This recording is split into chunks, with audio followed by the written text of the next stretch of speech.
Hi there, welcome to The Accidental Pop Star here on YouTube. My name is Ali Beg.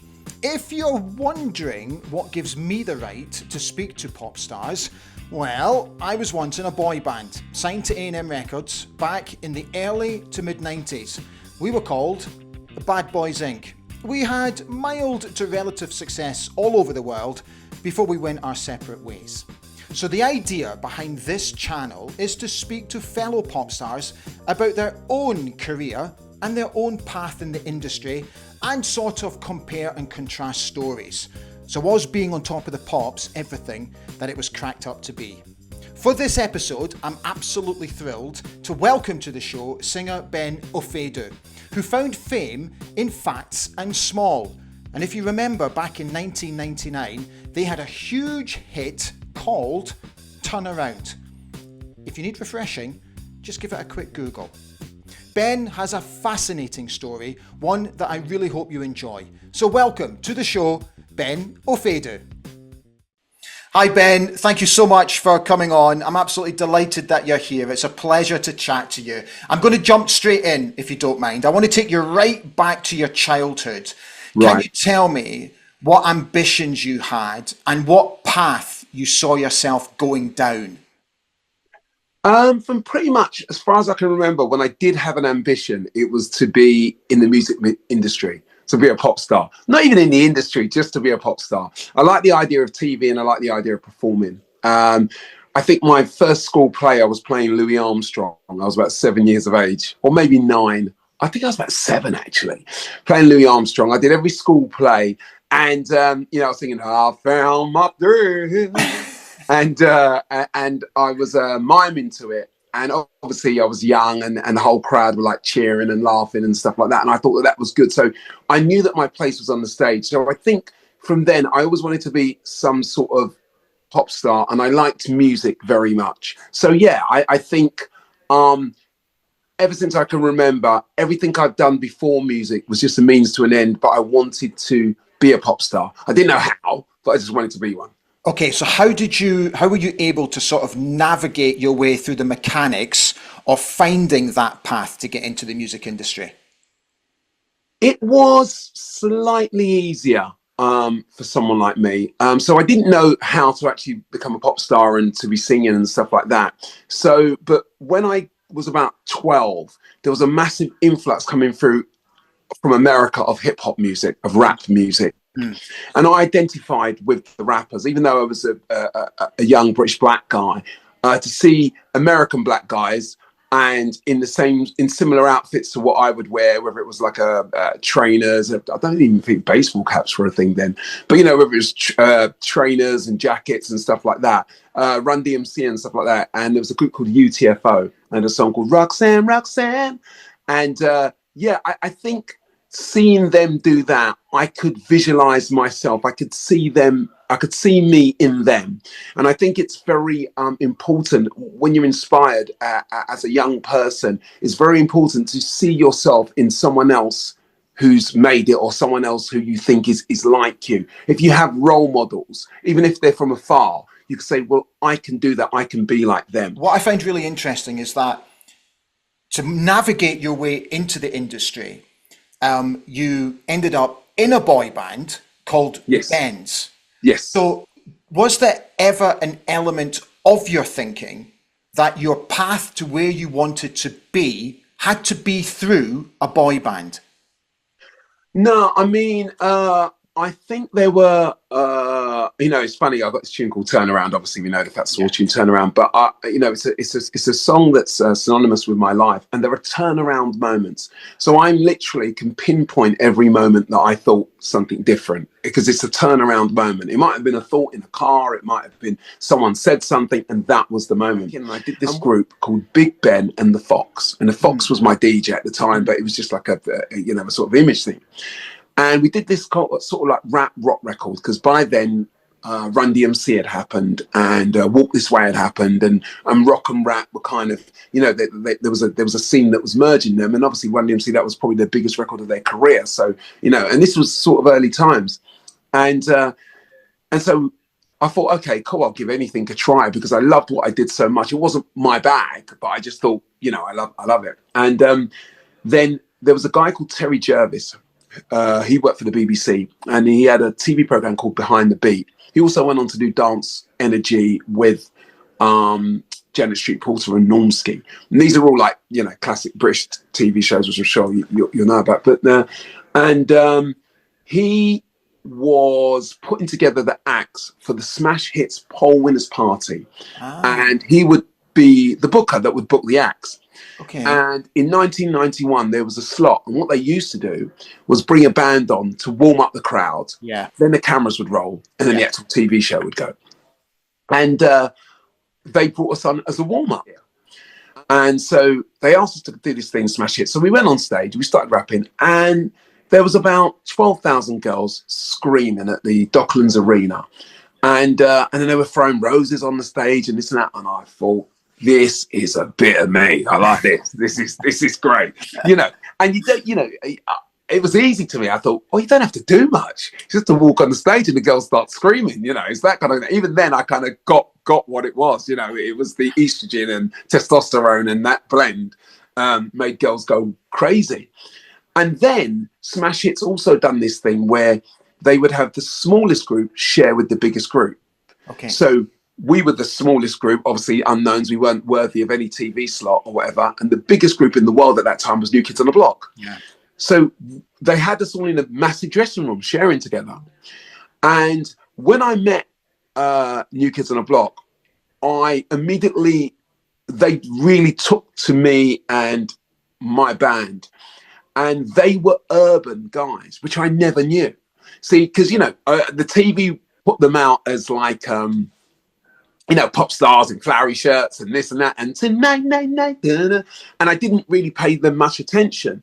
But then they were street guys. They came in baseball caps and hoodies and trainers, and they were badass. You know what I mean? They were badass. They were like five. They were like a gang. And they come in here and they sort of, yo, what's up, man? How are you, man? You all right? Yeah. Yo, Donnie. Yo, come and meet this brother. It was that kind of thing. And I was amazed. And I thought, oh my gosh, being in a boy band is just a job. Not only do you get the screaming girls and stuff like that, it's an actual job. Yeah. But in a boy band thing, you're playing a role, but you have your normal life. You can be real. It is a job. I know we're selling and you're making teen girls believe it, but you're just playing a role as the boy next door, as this and that. It's kind of separate from you. And I felt that with New Kids on the Block, they had all the trainers. They were talking about their sound systems in their cars. They were talking about hip hop. And then there was a guy from Naughty by Nature, a group, you know, with LPP, called Tretch. And he was trying to find out where they were. And he knocked on the dressing room and he had a massive rap record at the time. I think it was the biggest rap record in the country. And he sort of came into the dressing room and I was like, oh, wait, that's Stretch from Naughty by Nature. And he's like, yo, Donnie, what's up? And they were all, clapping hands and they were laughing about something that happened. And Donnie was going, oh, my brother Mark's bugging, man. He's bugging. And then Mark Wahlberg walked in and then, he was doing Marky Mark and he was going, yeah, man, yo, Donnie, they're messing with my sound, man. And there was all this kind of it. And I was just sitting there like watching these like world stars who were selling millions and millions of records, talk. And I just thought, wow, they're just normal people and they're street guys and they're in this situation where they're selling millions of records. And I thought, that is what I want to do. That's when I understood what the boy band thing was. And it was that moment in 1991, December 1991, that I thought, this boy band stuff is really, really cool and I'd like to do it. Okay, just so that I've got the information correct, you signed to RCA Records in the summer of 93, is that correct? Signed to RCA Records December the 23rd, 1993. Right, okay. Did you have any idea what you were getting into? No. No idea at all. Okay, sorry, Ben, so here's my question. Why not? I just didn't really realize the whole process of it all. Because in those days, And we had, and I'm still friends with him today. So he's a great guy. We signed to a guy called Nick Raymond who would sign Take That. Yes. And he had an open purse to sign anyone he wanted to because Take That were doing so well. Okay. And he was the blue-eyed boy of the industry at that time. This is before Simon Cowell. He was the guy. And he signed us because he could, and we were so different to Take That. But we didn't really know what we was getting into, no. And we was just as happy as Larry. Christmas 1993 was an amazing Christmas, and it was prospects and everything we're going to look forward to. And wow, this is going to be such an amazing journey, and I can't quite believe it. I kept having to pinch myself. Is this actually happening? This is Take That's label. It's RCA BMG. It's massive, and this is going to be amazing. Okay. I really hope you understand where I'm coming from with this question, and I'm going to try and deliver this with the greatest respect. So back in sort of 93, then into 1994, obviously that was during our most successful period as well. Yeah. During that time, Ben, I was very diligent when it came to my research of our competition. Yeah. So I would always check to see who we were going up against, how we were going up against them, what they were doing, how they were successful, and trying to sort of take bits and pieces from it to try and make us more successful. Yes. So I did a lot of due diligence on our competition at that time. And this is where I have to confess, and please forgive me for this, mate. I never heard of you guys. And I when I did my research with you for this channel, it came as such a surprise to me, and I kind of felt guilty about it that I didn't know anything about you. But then it got me thinking, because of that, and because of the due diligence that I know that I did, I'm starting to wonder, did the cog in the machine behind the scenes quite simply not work? Well, Nick Raymond, who is my ex-tour manager, is his business partner now, and they're doing really, really well. They're in chart hits all the time. He's very much into his soul music and R&B, and he kind of understood that we would have to go a different way. So we were like a boy band, but he kind of saw us like a cross between Take That and maybe not Take That, but like Loose Ends. In the 80s, there was a band called Loose Ends, and so there were a lot of soul groups that he knew about that had made it big in America, and he wanted to do something completely different from Take That. Okay. So it was, and he had the purse strings to do it, and so I'd say he was very powerful in RCA because he's owning millions and millions. So he sort of kept us kind of off the radar as such. So it was like a hush thing. Sign them, stick them in the studio. He didn't see us for the first 6 months. Okay. So I saw him on December the 23rd, and the next time I saw him was July 1994. It's almost like, did this actually happen? I know we are recording, but I don't quite know it. So he sort of kept us off the radar. So, and I was very much like you. I researched everyone. So obviously I saw, Bad Boys Inc. I saw Take That. I saw E17. And then Boyzone appeared. I saw Boyzone as well. And, just kind of working it out. I thought you guys were the next ones up, actually more than worlds apart, actually. They were on Arista, right? Yes. And where were you, on Columbia or A&M? A&M. Yeah, that was it. I kind of preferred you guys to worlds apart. Definitely, I just saw more. It was more because you had the jeans and the jackets and the boots and stuff like that. It was just a cool kind of I mean, a lot of people did. They liked it. So I kind of knew that, but Nick was bringing us in a soul way. So our first magazine piece was a piece in Dazed and Confused, and it was Rankin shot us. And because of the sort of band we were getting a lot of credible people. So Rankin was our first photographer that shot us. Then a woman called Elaine Constantine from Face magazine, again another prominent photographer at that time, shot us, and they all wanted to shoot us because we were just such a different looking boy band and not stereotypically good looking, you know. Decent, I'm a decent looking fella, but it wasn't like the cheesy. And when I mean cheesy, I I understand. say that because I used to model as well. But Yeah. when I mean cheesy, it just means normally good looking. Yeah, you know, the jawline, everything like that. Yeah. You know, we were slightly quirky looking band. So I think the photographers like that. It was different. It was something different to them. So everything was done in a kind of credible way. So we were trying not to go that boy band way. Yeah. But you know, a few things happened that changed it for us, really. Number one is that we recorded an album. He left us to record our album to our own devices, and we recorded 10 tracks or maybe 11 tracks. And you know, we were just doing what we were doing, and we worked on a very rap vibe. And one of the producers in this band, or the producer, was a guy called Overlord X, and he was a British rapper, and he had done 2 rap albums. So he was recording in a very rap way. We were doing a track a day. You know what I mean? Coming in, I'm singing the chorus, he's singing, rapping the verses, and this and that. And I still think some of it was good, but obviously it was. Looking back, it would have been a bit messy for a pop ear to hear.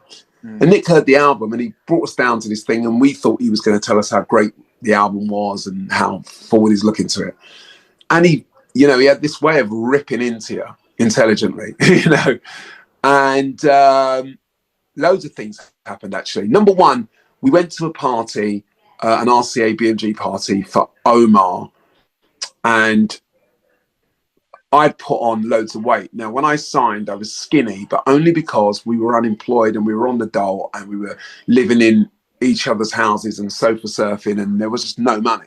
And we were street guys, and it was just no money. So we'd get our dole money and put it together and buy food, and and then use the rest of the money for studio time to do our demos and stuff like that. So I was always a big boy, but then I'd lost loads and loads of weight. I was probably, similar to the weight I am now, or, maybe a bit lighter. I'm probably 15 stone now. So, but I'm a big guy. So then whatever, 14 stone, let's say. And that's how he signed me. When he saw me again, I got back up to, 16 and a half stone or whatever. And he went to me, Ben, is that you? I said, yeah, Nick, yeah, it's fine. I said, where's this guy that works for him, Jai? Where's Jai? He said, oh, Jai doesn't want to see you like that. No, that's not what I paid for. No. You'd have to lose it. That's not what I paid for. And that thing, and he's the loveliest guy in the world, but in that moment, I realized, if you say that's not what I paid for, yeah, that rang. So it hit me doubly. Number one, I had issues with my weight anyway, and I was escaping for it through music. Now I'd run into music. There was another issue with my weight. Do you see what I mean? And also, that's not what I paid for. That's a massive line to say. It's not. He didn't mean it in that way, but it's slightly dehumanizing. It's kind of like you're just product. Yeah. I paid for something, and this is what I want. Yeah. And I thought, oh no, I thought we kind of were all friends. Like I didn't know it was like that. So then that was the first sort of sign of it. Anyway, so we went down to see him, and he didn't like the album. He told us it was absolute trash, and that we'd have to start again. So now we're depleted. Now we have to go and work with these different producers. That kind of really didn't work out. Okay. And slowly but surely, we found our music changing. Everything was changing. So everything that was sold to us about you raw, you're different, you're this and that, we started to go in that pop direction, which really didn't suit us as a band. Okay, so I'm starting to wonder then, at this point, because it's not quite going according to plan, was there a sense that you started to feel lost? Yeah. We started to feel very lost. We started to feel that we'd been sold a dream, but it wasn't quite the dream. Yeah. So the happiness and the jolliness started to fade. Yeah. And it was just, when you're a kid and you find out something, it's now it seems, I can look back at it now and I get it, as a man. But as a kid, and you want to be excited about your job, and you've been told this and told that, and then you get there and it's nothing like that, and they're changing you. And also deep down in our souls, we felt that we weren't quite a pop band. I knew I wasn't New Kids on the Block. I knew we wasn't that. I was more, Loose Ends or Soul to Soul, or do you know what I mean? Yes. But in a kind of boy band space, I kind of got that.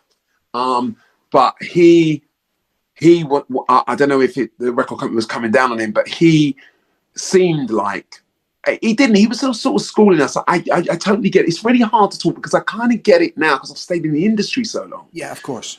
But if I'm just being honest about the emotions at the time, I just really felt, duped and pretty much, kind of lied to. And so, and I knew that the pastiche of pop, so what would happen, and it did happen, is we wouldn't be poppy enough for pop and we wouldn't be cool enough for R&B. Okay. So we'd be stuck between a rock and a hard place. Right in the middle. Yeah. So the R&B crowd, and in those days, they were harsh. The black crowd, the R&B crowd, the urban crowd, they were harsh. It wasn't quite, it was kind of watered down. It's like, no, you guys go over there.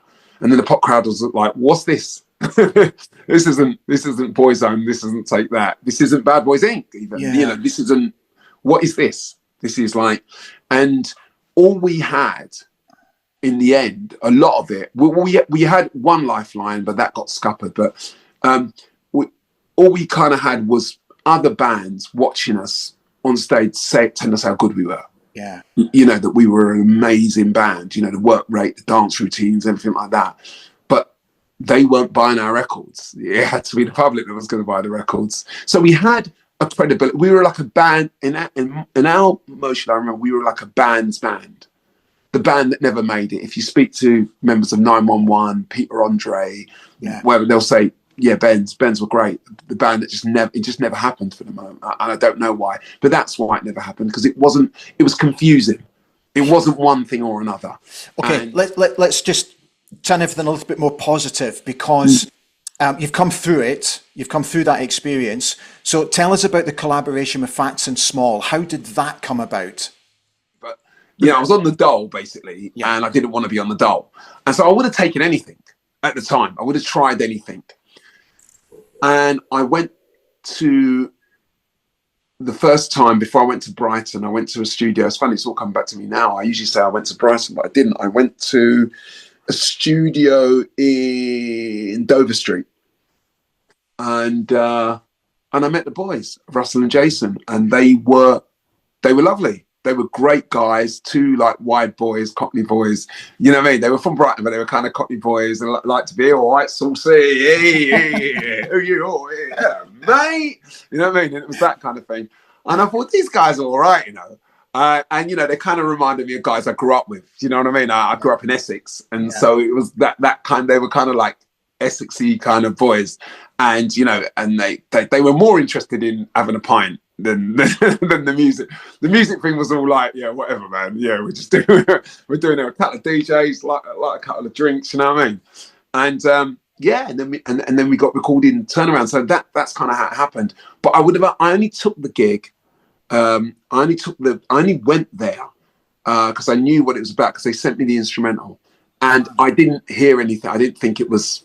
I just thought, I don't know what this is. Do you know what I mean? Okay. And it's mad to say that now, because it was Turnaround. It's like dun dun dun dun, dun. And it's a hot record. But at the time, it's just like no one had ever heard it. I just said this instrumental that just going round and round, and I just thought, it's all right. It's a little bit soul. It's all right. I don't know what this is. I didn't really know what it was, but nevertheless, but I liked them, and I only did it because if I hadn't been ill before and I hadn't been at rock bottom, I would have never have taken the gig.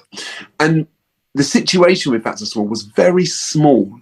It was recording in a bedroom, in a toilet, overlooking, because the toilet had the better reverb, overlooking, the home see. I'd come from RCA, BMG, studios, hotels, this, that.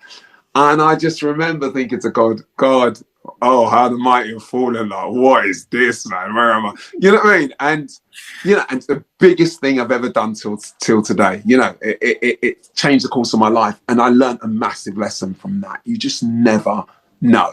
But it was so unexpected. It was just, and also, another thing is, before the record came out, I remember ringing the boys on the Sunday. So the record came out on the Monday. On the Sunday, panicking, right?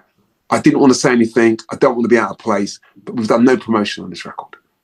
Yes, I know Pete Tong's playing it.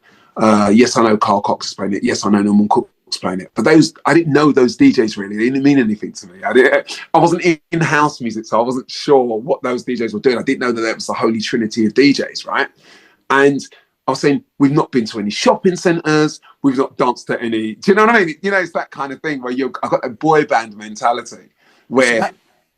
Sorry, Ben, that's really interesting, because does that show that your experience with bands and the influence to your approach to Phats and Small, those skills that you navigated your way through your experience with bands, were you now using that with Phats and Small? Yes, but it came into play later. Okay. There was a skill set that I developed in Ben's, because we were media trained. Right. So there was a skill set that I developed in Ben's that I used in Phats and Small, but but I was using that skill set in the wrong place. Right. Okay. And so I was telling them how to market a dance record, a house record. I had forgotten or not understood that I was in an adult arena. Right. In Ben's, like Bad Boys Inc., like Take That, maybe not Take That. Kid would go in. Have you got any Bad Boys Inc. records? Not really. We've kind of run out of them. They've sold out. But we've got Worlds Apart. Have there? Okay, I'll buy a Worlds Apart record. There was the kids, right? So you could do that in those days to those kids. That's how that industry works. Kids can be manipulated in certain ways, even by the record shops, even by our price. If our price had only ordered in a couple of Mark Morrison records, they might buy Peter Andre, they might buy Mark Morrison. Do you know what I mean? It was that kind of thing. Yeah. And I say that because there are two records out at the same time. But with adults, you can't do that. Do you have the Phats Small record turnaround? No. Okay, buy. That's it. You're an adult. You know what you want. No one's going to say, yeah, but I've got this, or I've got that, or I'm going to, try take that. No one's going to do that. So I had a boy band mentality in that way. The adults were different. The record was being marketed at adults and sold to adults. Pete Tong was playing it. They would go into the clubs. They would listen to it. It didn't need me to dance around the shopping centre to promote the record. It didn't need me to do a schools tour to promote the record. It didn't need a fan base. People were going to buy the record on the merit of the record, because that's what adults do. Exactly. You can't, you can't bamboozle. They go out to work, they earn their money, they're going to buy what they want to buy, and it's that. And, I remember the record being $3.49. And I said, no. I said to the record company boss, a guy called, what's his name? Gosh. Mike Hall, because his brother used to work for the Manic Street Preachers and has a company called Hall or Nothing. So my brother was the manager of the Manic Street Preachers. Okay. Right, so Mike Hall at Multiply. And I said, the record is $3.49. I mean, other bands, Kavner, whatever, again, boy band mentality, they're putting their records down to 99 pence. They're going to sell much more than us. He said, Ben, if it's a good record, adults will buy it. If it's not, they won't. And there was all this kind of adult confidence that I'd never, ever seen before or had before. And I was so bamboozled. I mean, so much stuff happened in Ben's, stuff that we haven't particularly talked about. There was Sabotage and Smash Hits tour. There were so many different things that were going on. I just didn't have any faith. And I was trying to do all these little sneaky kind of we need to do this and we need to do that. And we need to do this. But, you know, it was house music, pretty much faceless. We became one of the first house bands with a face, but it was pretty much faceless, and it was just a great record, and it kind of went on those merits, and it didn't need the gatekeepers. It didn't need anyone to gatekeep it to say this and that. It just came through. And in fact, you know, I remember, like, I always felt that the industry, the pop industry, never really liked Ben's or never really did that, but they couldn't do nothing about it. All of a sudden I appeared on this great record, whether anyone liked it or hated it, the record's there. Yeah. People are buying it, and it was that. I don't think anyone had a personal vendetta against me, but I just kind of was so paranoid about everything.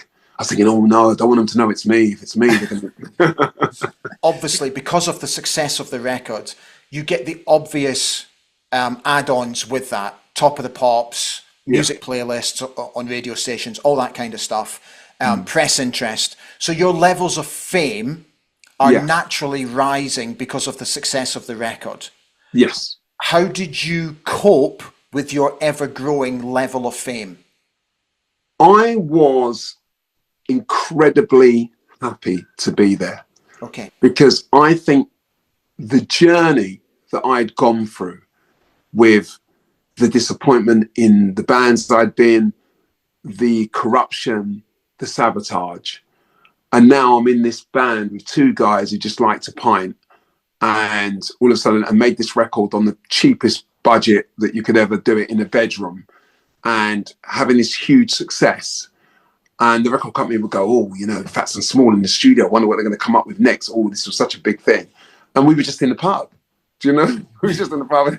We go and do a little bit of music and this and that. So it was, I thank God for that time. It was a really best time. I think God, almost, I'm religious, had given me a bit of a break. Okay. I really do. A break, a mental health break. I'd had Bell's palsy. It's just like you've just come out of a hell and you're in heaven. You know, it's almost like that. At that time, there wasn't things got darker, but at that time there was a moment where I was just breathing, and it was amazing. And the record, you just couldn't stop this record. This record was like a snowball, and it was coming down the hill, and every territory, every country, France, Germany, Spain. Yeah, it was a juggernaut. Because it was just moving. It was just massive.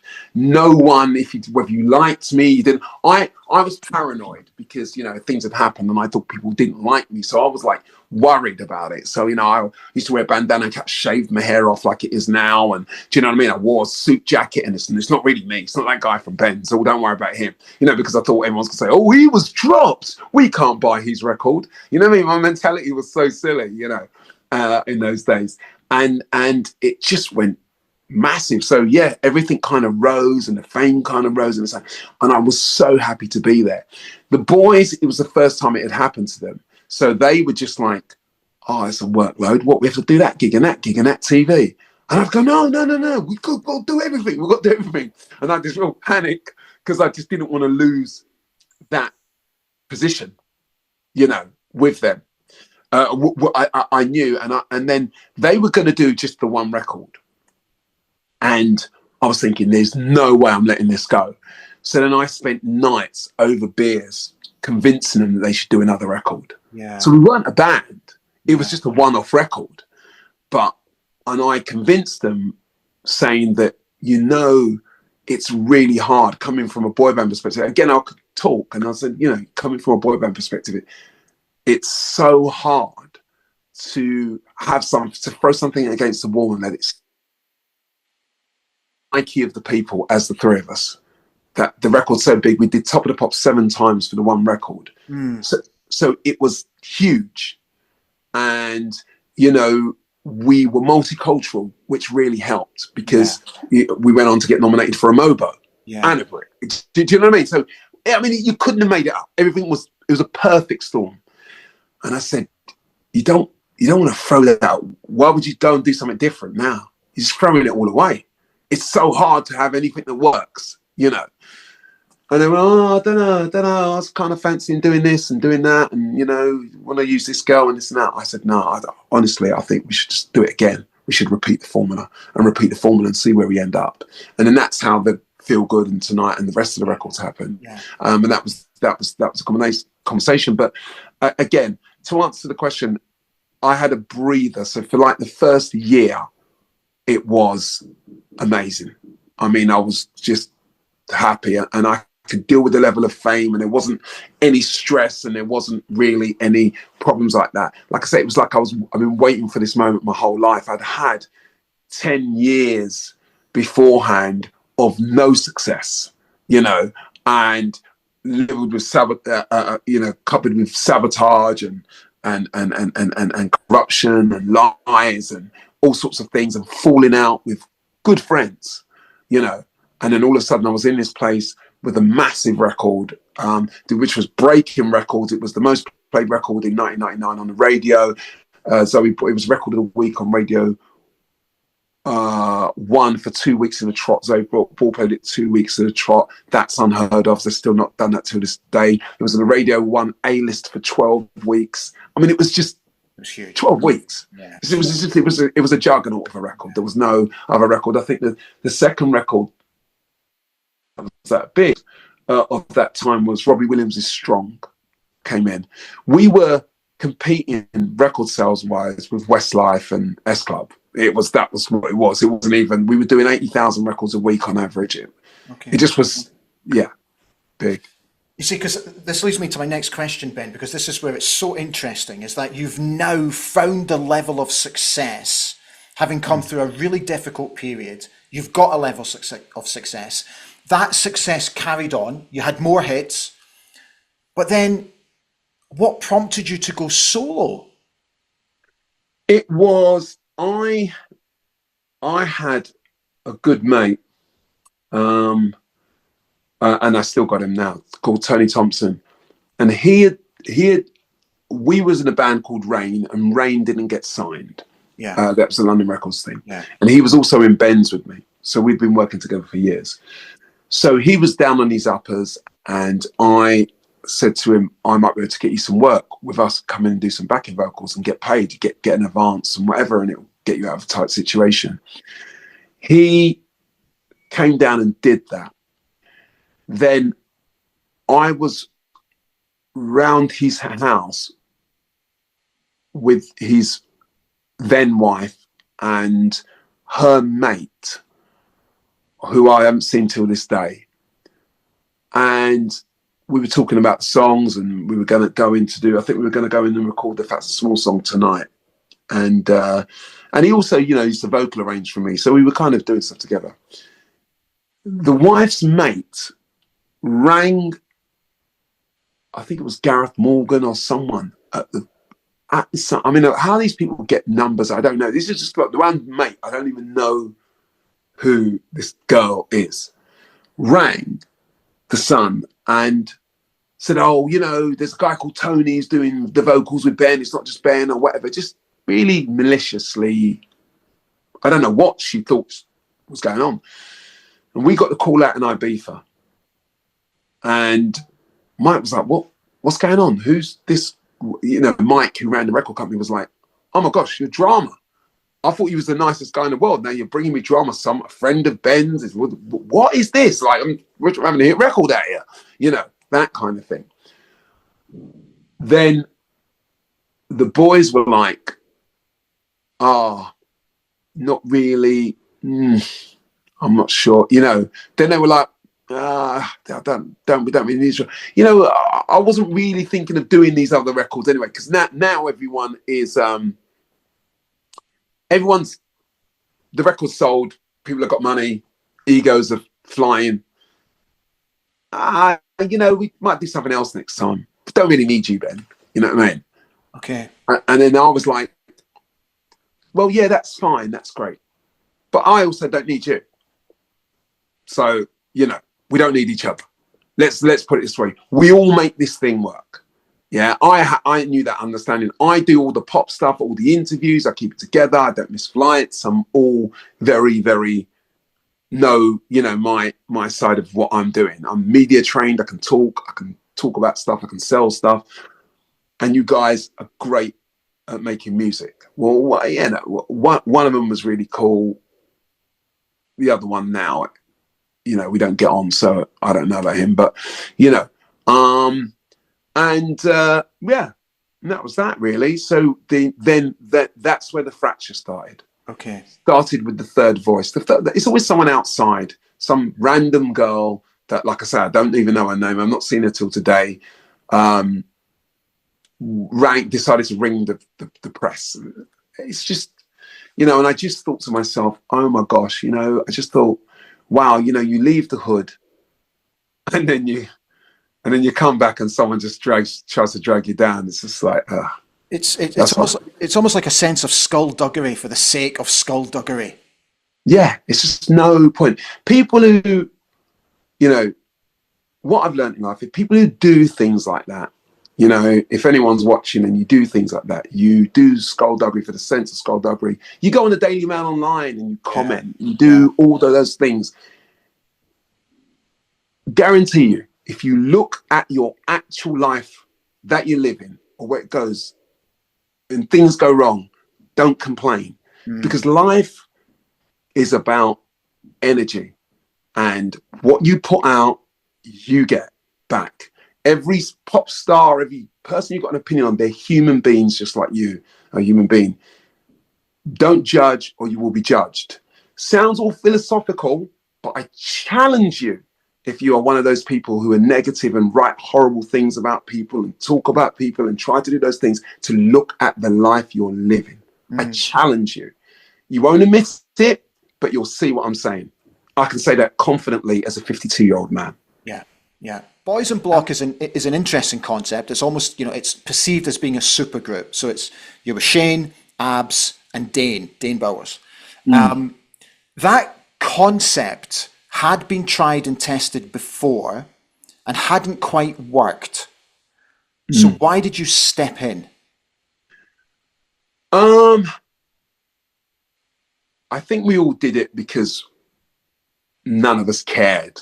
Like, we thought, we just were all, you know, Shane, boys only had success with that. Dane had another level. Abs, before Five have come back together again, had his success with Five. Yeah, let's just go around and have a laugh. Like, we can do it. I mean, the only problem would be it'd be more money for what we'd be getting solely. They'd have to pay us as a band. But apart from that, let's go out and have a laugh. It started up as a bit of a booze up, really. I mean, it actually was. It was the weirdest thing. It's called Boys on Block for two reasons. Number one, I was doing a gig on stage, and Dane had a bit too much lemonade, and he came on at the same time. Did they? And yeah, I turned around and I was hearing a harmony. And I was like, well, there's no harmonies in this track. And then I saw Dane on stage. I was like, oh, Dane, yeah. So I was carried on doing my show. Dane's at the side doing his thing, and the crowd are loving it. And Shane Lynch is DJing in the background. So he was DJ. So it was me and Shane were doing a show, and Dane came on. And so there's three of us on the stage, and it was just a bit of, it's a bit of a jolly. Hadn't been done before. And then Abs, who had done the show earlier on, was in the sideline, and he thought, oh, this is fun. Let's get a piece of this. So then Abs came. Then the crowd went mad. And then Brandon Block, because Boys on Block, but Brandon Block came onto the stage, went behind the decks and told Shane, go out front, man. Have a laugh. This looks like fun. So Brandon Block now is on the decks, and it's me, Shane, Dane and Abs at the front. And the crowd are going mad. And then when we came off, Shane said, I'm not being funny, but that's like, since being on stage with Boyzone, that's like the best time I've ever had. And Dane's like, yeah, man, that was fun. And Abs is like, yeah, I love that. It was just fun. It was the fun element again of it. Because there is a reason why you do it in the first place, isn't there? And I think Boys on Block captured that element why we all did what we did.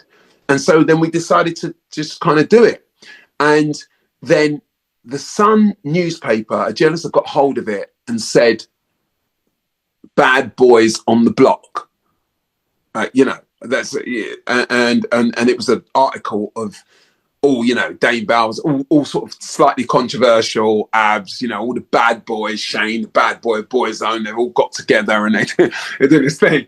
And I said to Shane, yo, people are having it. I mean, all right, it's not the most amazing press, but it was like, it got written about. We didn't ask for it to be written about. And then And he goes, yeah, we can't call ourselves Bad Boys on the Block. And he goes, you know what I mean? I know you were Bad Boys Inc. But Shane said, no, you can't call yourself a bad boy because it might it incites things. It's like, oh, they reckon themselves. You know what I mean? It's like, you don't want to be like that. But more up Boys on Block. And I was like, Boys on Block, it doesn't make sense. Boys on the Block. He said, no, that's too much like New Kids on the Block. He said, no, Boys on Block. And then there's a French saying that when you're on block, it means you're on trend as well. Okay. And that's how the name Boys on Block came. And then that's why we kind of did it. But really, it was the most amazing. I mean, all the gigs we've done, it's the most amazing time. There's no rehearsals. There's nothing.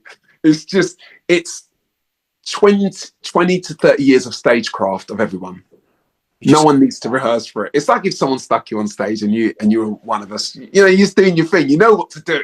It's just no routines. So it's just like, you go. So, I mean, you're not really going to have the sort of stage fright that a normal person would have. You'd know it was a gig and you were doing the gig and you were just having fun. And there's no drinking requirements before or after the show. Drink as much as you want. Just be on the stage. Drink as much as you want when you come on, when you come off. And have a lot. And so it's just very much that. It's just fun. And it's taking back control. Yeah. It's taking back control with no bosses, no one telling you what to do, not even from Phats and Small, where they effectively were my bosses. Yeah. No bosses. We're just doing what we want to do. Do you want to do it? Yeah, I want to do it. How much is it? Yeah, okay, let's go and do it. It's fun. Brilliant. And then we go out and we do put on a good show, and it shows. I've never, and this is a bit presumptuous of me now, and I'll probably get in trouble for this, but it's hard to follow us. I've not seen any able to bring crowd up. Because you're dealing with, because obviously I was back in France, you're dealing with so much catalogue. It's a music, you got to think you're dealing with Phats and Small, so then you've got all the house stuff and it's all that sort of stuff. And then you're dealing with another level. So you've got this kind of R&B cool thing going on, and Dane's Freak Me, and it's all kind of, that kind of thing. Then you've got all the Five stuff, which is that hype, hip-hoppy pop stuff. And then, you slow it down with the Boys' Own ballads and, do you know what I mean? That kind of thing. So it's like a musical orgasm for, for people of a certain age. Yeah. So that's how that works. Okay, mate, I've got one last question for you to finish off. Okay. Looking back, if you could turn back the clock and if you could change anything or do something differently, what would you like to change?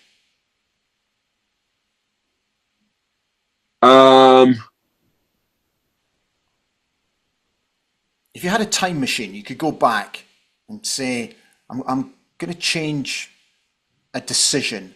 I'm going to change my mindset. What would you change? I don't know if I'd change my mindset. It's something I would have done differently. I think that the call from the Sun newspaper to the Phats and Small camp in Ibiza led to the downfall of Phats and Small. Okay. That's where it started. That was the turnaround moment. Yeah.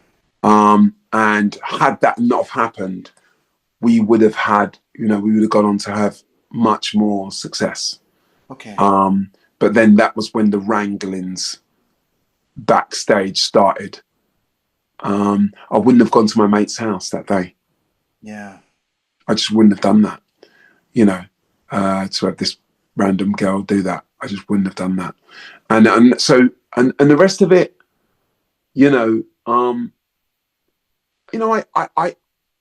I got through. I survived the corruption. I survived everything. And Phats Small was a breath of fresh air, and that could have kept going. But maybe I was too loose-lipped around his wife's mate. I don't know what I would have said that day. I don't know the ins and outs. But I obviously said too much to a stranger that didn't know anything about the music industry, didn't know what she was doing, and probably wanted to make 50 quid from the Sun newspaper or something. So that was it. Snakes. Stay away from the snakes. Yeah. You know what? I've never said that story. He's going to watch this and he's going to be shocked. But that's the truth. Okay, mate. At the time of recording, you've just got engaged. So many congratulations, mate. Thank you. You appear to be in such a happy place at the moment, which makes me really, really happy as well. Thank you, brother. So, mate, honestly, it's been absolutely fantastic. Thank you so much for taking up so much of your time to come and talk to me today. I really appreciate it. Thank you, Ali. It's amazing what you're doing, and what I like about this interview. It's most different than any interview I've done. It's because of your background, and obviously the ups and downs of the industry. It gives people a real insight into the reality. There's no other podcast, I'm sure, that I would do about music that would be this intricate and this in depth. And the questions that you ask are from a different perspective. So keep doing what you're doing, because it's really what I think it would be entertaining for people to hear, because you're not coming with the normal questions. You know what I mean? So, yeah. What's your favourite colour? Yeah. Mate, honestly, Ben, thank you so much. The Thank very you, best of brother. luck for the future, mate, and take really good care of yourself. Thank you, brother. Thank you very Take care, much. mate. Ta-da. All right, Ta-da. bye. So my thanks to Ben. I really hope you enjoyed today's chat and today's show. And if you haven't already subscribed, I'd be very grateful if you would please consider it. It won't cost you anything. All you're basically doing is just following the channel, and you'll get notifications when new content hits the channel. Thank you so much for watching. I really hope you enjoyed today's chat with Ben, and I'll see you again very soon for a brand new guest on The Accidental Pop Star. Bye for now.